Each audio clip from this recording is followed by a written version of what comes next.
আসসালামু আলাইকুম প্রিয় দিনী ভাই ও বোনেরা, আশা করি আল্লাহ তাআলার রহমতে ও দয়ায় আপনারা সকলেই ভালো আছেন। আলহামদুলিল্লাহ, আমিও ভালো আছি। যে কাউকে বশ করার দোয়া সম্পর্কে আজকে আপনাদেরকে জানাবো। শুধুমাত্র একটা দিন করবেন, যেদিন করবেন তার সাথে সাথে ইনশাল্লাহ আপনি এর রেজাল্ট পাবেন। এটা একটি পরীক্ষিত আমল, এটা করার সাথে সাথেই এর রেজাল্ট পেয়ে যাবেন আপনি ইনশাল্লাহ। যে কাউকে আপনার বশে আনতে পারবেন, আপনার অনুগত করতে পারবেন, আপনার সমস্ত কথা শুনতে তাকে বাধ্য করাতে পারবেন, অর্থাৎ আপনি যাই বলবেন সে সেটাই মেনে নিবে এবং আপনার অনুগত থাকবে, আপনার বাধ্যগত হবে ইনশাআল্লাহ। তবে আপনাদের কাছে আমার অনুরোধ রইল, এটা কেউ খারাপ কাজের জন্য ব্যবহার করবেন না। আমি আবারও বলছি, এটা কেউ খারাপ কাজের জন্য ব্যবহার করবেন না, তাহলে আপনারা নিজেরাই বিপদের মধ্যে পড়বেন। যারা ভালো উদ্দেশ্য করে আমলটি করবেন, আমি তাদেরকে মন থেকে অনুমতি দিলাম এবং তারা কমেন্ট করে জানাবেন যে আপনি কি উদ্দেশ্য করে করবেন। আমি তাদেরকে একটি লাভ চিহ্ন দিয়ে দিব। আপনারা কমেন্ট করে জানালে আমি কমেন্টের উপরে একটি লাভ চিহ্ন দিয়ে দিব, ওটা যাদের থাকবে তারা আমলটি করবেন। এখন বলে দিই কি কি উদ্দেশ্যে আমলটি করতে পারবেন।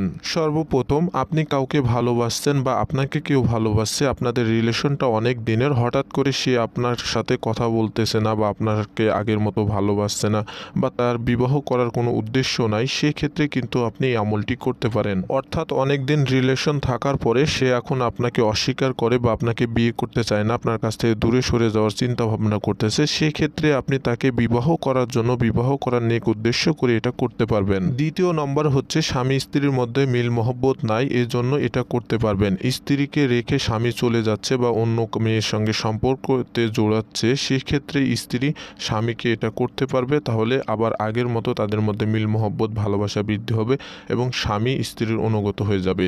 অথবা যদি দেখা যায় যে স্ত্রী তার কোনো কথা শুনতেছে না, সেক্ষেত্রে স্বামীরাও এই আমলটি করতে পারবেন ইনশাল্লাহ। অর্থাৎ নিজের স্বামীকে নিজের কাছে অনুগত করে রাখার জন্য এই আমলটি করা যাবে। তবে অবশ্যই ভালো কথা শোনানোর জন্য, ভালো কাজের জন্য, ভালো কথাতে বাধ্য করানোর জন্য করতে পারবেন। তৃতীয় নম্বরে বলা হচ্ছে, যদি কোনো আপনার আত্মীয় স্বজন বা পাড়া প্রতিবেশী বা শ্বশুর শাশুড়ি সহ যে কোনো ব্যক্তিকে আপনার অনুগত করতে চান, আপনার বাধ্যগত করতে চান, বা আপনার শত্রুকে আপনার প্রতি অনুগত করতে চান, আপনার বাধ্যগত করতে চান, তাহলে এটা ব্যবহার করতে পারেন। তবে অবশ্যই ভালো কাজের উদ্দেশ্যে, কোনো খারাপ কাজের উদ্দেশ্যে করা যাবে না। এখন জানাবো কিভাবে তাদেরকে বাধ্য করবেন এবং কিভাবে এই আমলটি করবেন। আপনারা স্ক্রিনের উপরে একটি দোয়া দেখছেন, অর্থাৎ একটি আয়াত দেখছেন। আপনি অজু করা অবস্থায় মাত্র একবার আয়াতটি পড়ে যে কোনো মিষ্টি দ্রব্য জিনিসের উপরে একটা ফু দিয়ে সে জিনিসটা আপনি যাকে বাধ্য করাতে চান, যাকে অনুগত করাতে চান, তাকে খাওয়াবেন। এই আয়াতটির আমরা বাংলা উচ্চারণও বলে দিব না এবং এর বাংলা লিখেও দিব না।